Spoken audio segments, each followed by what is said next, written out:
So it's been a while since I last made my last video. I will start updating my channel again with achievement tips and videos, etc. I won't do Black Ops kills anymore, just purely because I honestly don't like Black Ops. But as it's summertime, I thought I'd try out some reviews of some of the games that have come out earlier this year. As, people may want to buy a new game or trade in, like I don't know how else you get a game, but yeah, however else you get a game, and people may want to do that for something new. So Dead Space 2 will be my first video or review. Hopefully people enjoy the video, and thoughts and comments about what you thought about the game are always welcome. Constructive criticism is also great, as again this is my first review, so any tips on what I could do in the future would be very welcome. So Dead Space 2 is what companies should really strive to do, or what games developers should really strive to do with a sequel. It's making it bigger and better, and I feel Visceral Games has made, in my opinion, the best survival horror game since Resident Evil 4. In this game, like Dead Space, you take control of Isaac Clarke. This time you're aboard the a big spaceship called the Sprawl instead though, and unlike the first game, basically the action kicks off straight away as you watch someone that wakes you up, I suppose, well, properly wakes you up again, gets killed right in front of you, and then you have to run for your life from the necromorphs who are back.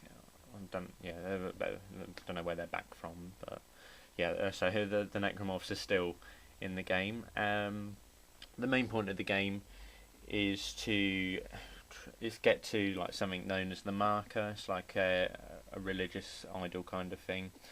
I suppose just poke it or shoot it till it dies, which is literally as it sounds. There's no hidden elements. There's no real depth to it. There are other characters that pop out throughout the game, but they just feel like a means to advance the story more than to add depth to the actual storyline, which is that and the multiplayer are probably the most disappointing things about this game. Luckily though, Isaac Clarke's journey throughout the game and his struggle with his sanity is a truly like good thing to behold.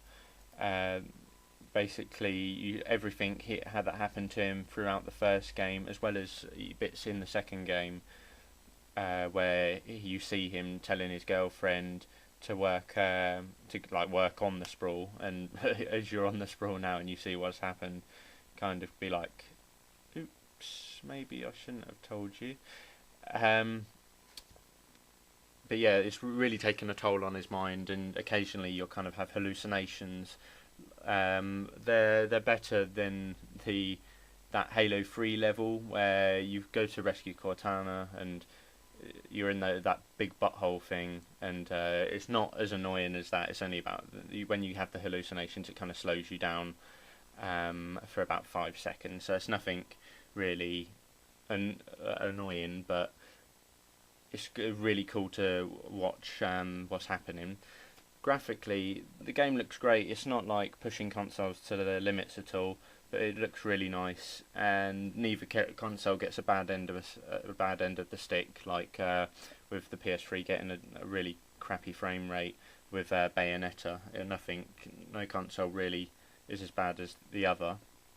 Gameplay wise, the game takes you along a linear path, but whenever like linearity is talked about by anyone really, people always see it as a bad thing, but it's honestly a really good thing in this game, because it really pumps up the tension, and you occasionally, more than occasionally, you'll run really low on ammo and health, and you'll be using your health packs and your ammos with so much care.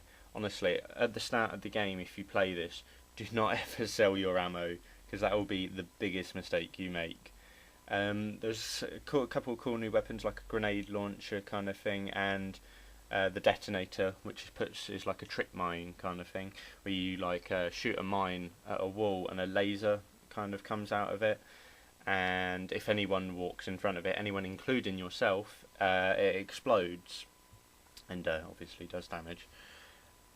Still, a really cool thing about this game is being able to rip limbs off of people and then shoot the limbs back. And the game comes in at about 8 to 10 hours long, which I feel is a good amount. It stops the game feeling repetitive and boring. I think 8 to 10 is a really good amount, plus all the difficulties that you can do. There's some truly insane ones. There is a multiplayer to the game. It's kind of a mundane, average multiplayer mode where one team takes control of necromorphs and the other team takes control of humans. And you have objectives like kill the humans or get to this point or hold this point or whatever. But I feel just like Bioshock 2, it didn't need multiplayer. The single player is really good enough for people to buy it. And honestly, this game has one of the best single players of the year, and everyone should play it.